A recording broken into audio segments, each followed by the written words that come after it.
ल यहाँ त सबै नेपालीको दसैँ जस्तो छ यो ठाउँै नेपालीको हो यो सबै नेपालीको दसैँ हो यो हजुर ठिकै छ हजुर यो त सबै नेपाली जस्तो देखेँ त मैले त हो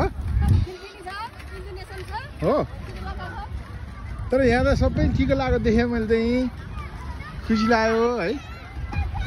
नेपालीको दसैँ त यता पो रहेछ त होइन कस्तो पो दसैँ दामी भयो म त खाना कहाँ अनि यता खाने हो र मङ्गा म पनि पहिलोचोटि आएको यहाँ चाहिँ आज विशेष गरेर नेपालीको चहल पहल चाहिँ निकै देख्यो होइन एकदम रमाइलो लाग्यो ल सबैले टिका लगाएको होइन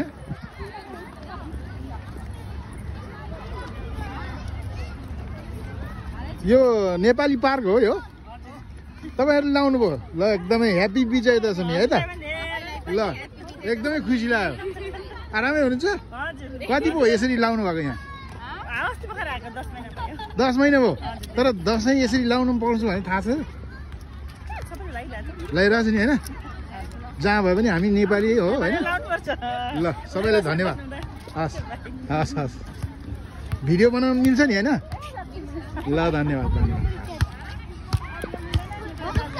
ओ सही सही सही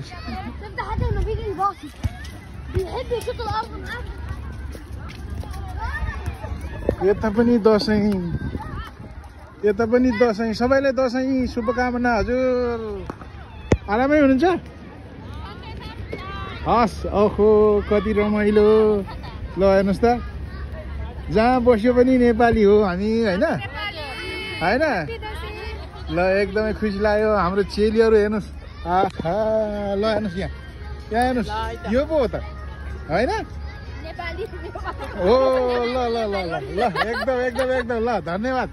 मैले भिडियो बनाएको छु सकिन्छ केही गरेको छैन नि होइन ल है त धन्यवाद ल ह्याप्पी दशमी है यता पनि सबैलाई ल यता ग्रुप पनि रहेछ है गाइस होइन यता पनि ग्रुप छ प्रायः जस्तो सबैले मनाउँदै हुनुहुँदो रहेछ खुसी लाग्यो यो मङ्गापुको यो म्याजिक सी भनौँ न होइन यहाँ सबैले मनाउँदै आउँछ खुसी लाग्यो